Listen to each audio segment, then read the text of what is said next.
Hello everyone, welcome to Heredity Part 4.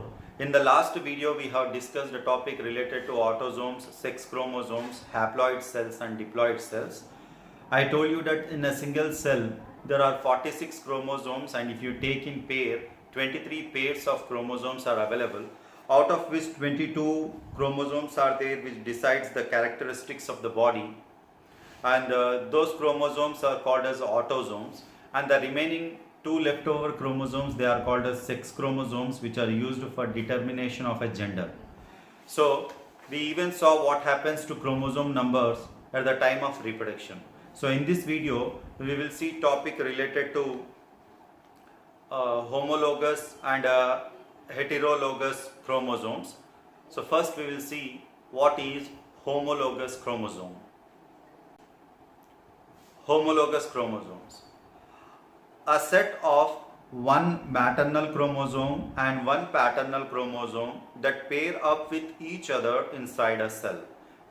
In this point you can see a set of one maternal chromosome, that means the female gamete is going to give you one complete set of chromosome, which is going to have 23 chromosomes in that cell, and one paternal chromosome. So male gamete also will give you 23 chromosomes that pair up with each other inside a cell. So they are going to pair up with each other to form a complete cell in which you are going to have 46 chromosomes.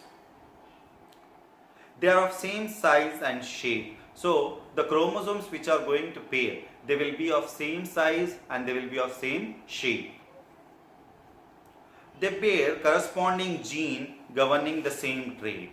Now you can see on the screen, if one chromosome which is coming from paternal and one chromosome which is coming from maternal, when it pairs, the gene which is going to be at a particular position, which is going to take a particular position, the same type of gene will be present on the second chromosome also. You can see on the screen, if one chromosome is bearing a trait of eye color, the second chromosome also will bear the trait of eye color. So they contain a different version of same chromosome. That means they will contain different version of chromosomes. If one chromosome is bearing eye color black and the second chromosome is bearing an eye color blue, you can see that they are bearing same type of gene with a different version.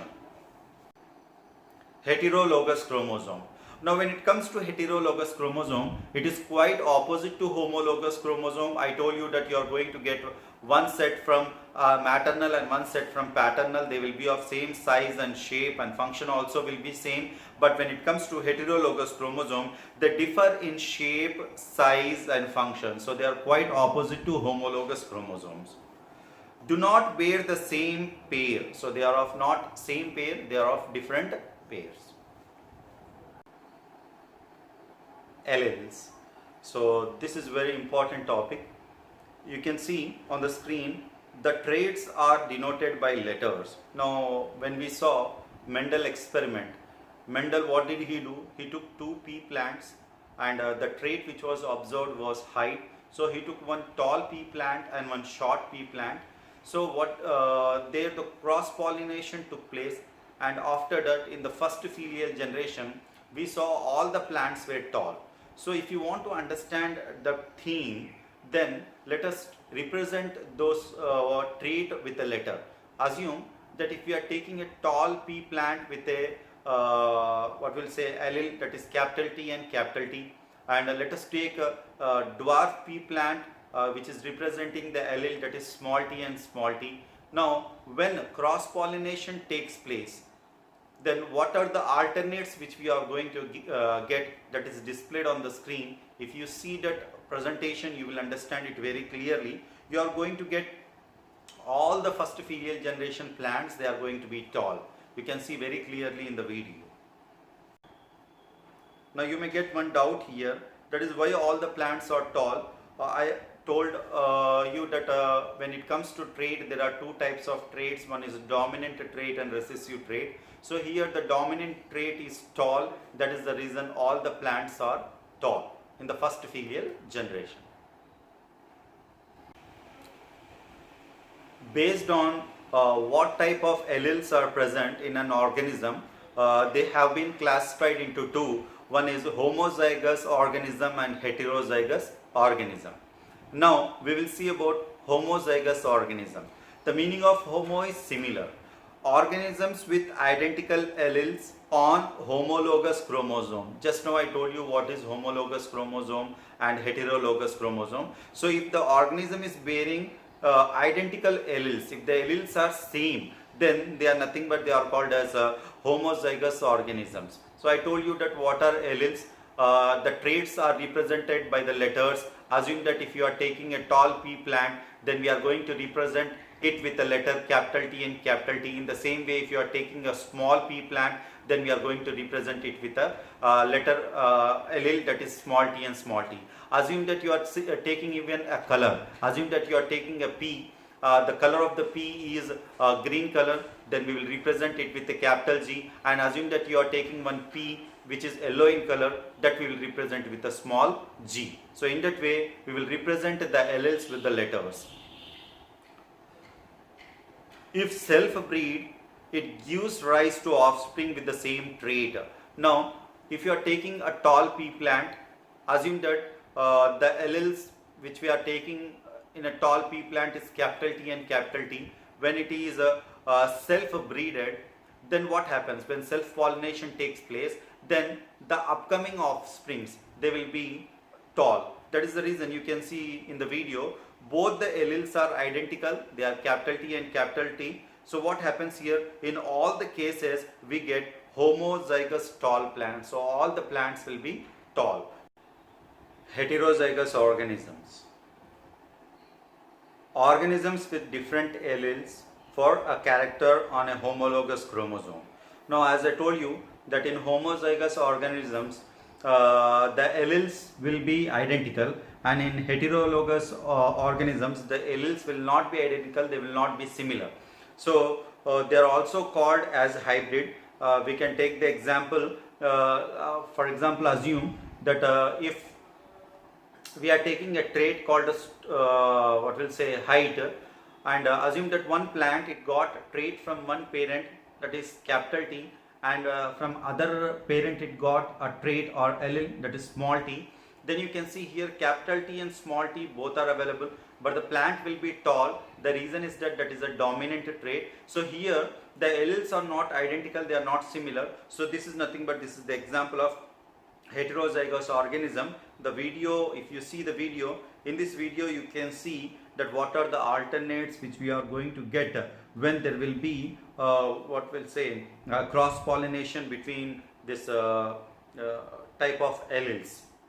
So most probably you will get 3/4 of the tall plants and 1/4 of the dwarf plants. Now let us understand Mendel's experiment. As I told you that Mendel took two pea plants, one pea plant was tall and the other second pea plant was dwarf or short. Assume for some time that the first pea plant which he took was homozygous tall plant, which is represented by the alleles capital T and capital T, and the second pea plant which was dwarf, which was homozygous dwarf plant, which is represented by the alleles small t and small t.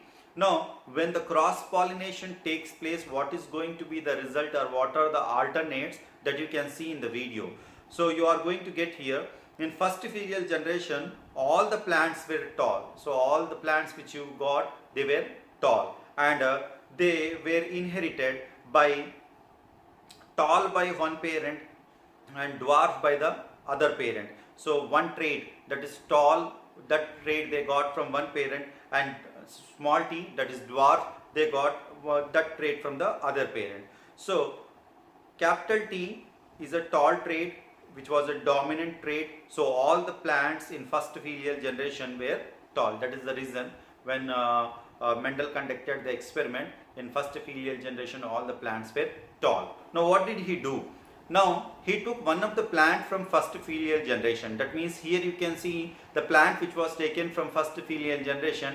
It has both the traits, that is capital T, that is tall, and small t, that is dwarf. But the dwarf, the trait was hidden in this what we'll say first filial generation. Now when he took the plant of first filial generation and when he went for self pollination, then he was shocked to see out of 4 plants which he got, 3 plants were tall and 1 plant was dwarf. You can see how this what we'll say second filial generation has taken place. You can see the theme which is displayed in the video. Here you can see you are getting 2 homozygous plants and 2 heterozygous plants. So homozygous plants will have identical alleles, that is capital T and small t, and heterozygous will have that means the alleles will not be similar, they won't be identical. So here you can see capital T and small t and capital T. So these are the 2 plants, they are heterozygous plants. So I think with this you understood that in what way the Mendel experiment was conducted. With this, now I think you understood what happened in first filial generation and second filial generation in the experiment which was conducted by Mendel. The remaining topics will become covered in the upcoming videos. Those who did not subscribe the channel, please subscribe it, like the video as well as share the video. Thank you.